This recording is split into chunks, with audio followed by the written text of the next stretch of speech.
I'm joined now by Elizabeth Larus. She's a professor of political science at the University of Mary Washington in the state of Virginia. So, Professor, talk to us about the results of this midterm election we just saw. And a lot of international watchers trying to read the results, how it could affect them. Could this have any impact at all on the current U.S.-China trade war? I would not anticipate immediate and drastic change. Really, it has been President Trump who has been driving the trade war, as well as the disputes over intellectual property.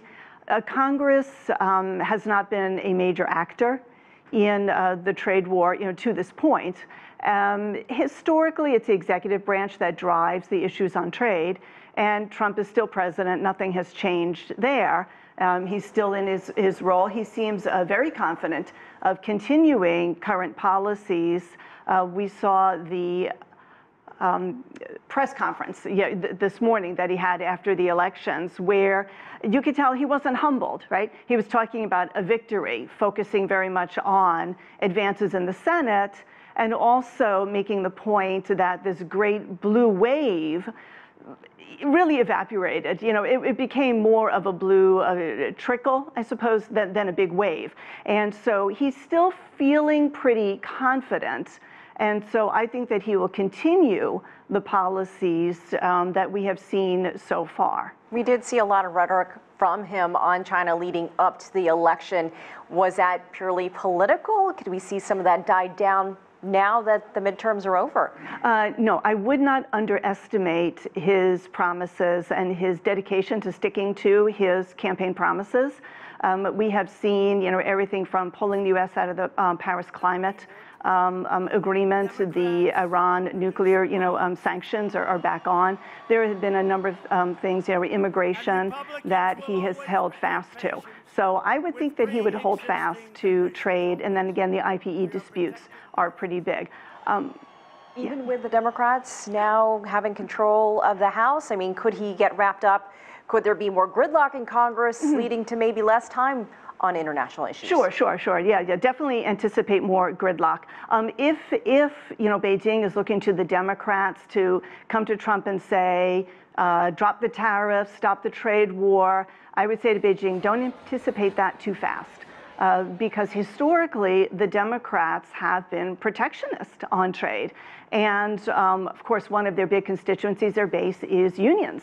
And if you look at the supporters who pushed the Trump administration, not literally pushed, but encouraged, Trump administration on the tariffs, it was the unions. And so the Republicans historically have been free traders, right? And so now what we see with the tariffs, there have been some winners and some losers, right? So some American companies are hurting from the tariffs, others are benefiting. So right now there's a division in U.S. business.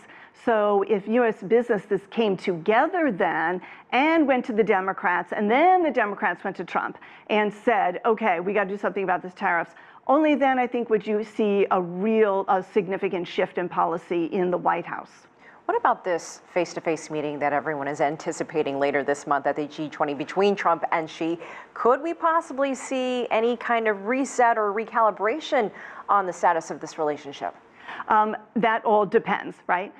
It is my understanding that President Trump has instructed, people that work for him to put together, so let's get some ideas together, some proposals, not only for the meeting, the G20 meeting, but, Friday's meeting between Pompeo, Secretary of Defense, Mattis, and their Chinese counterparts.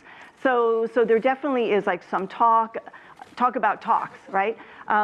But if President Trump sees that President Xi Jinping and China is not willing to meet him in what he wants, then he's not interested in talking, right? Trump doesn't just want to talk. He doesn't want to, get some promises, nothing happens, and then let's all go to a cocktail party and have a good time, right? Trump is the cocktail party, right? He doesn't need more talk. He really wants to see action.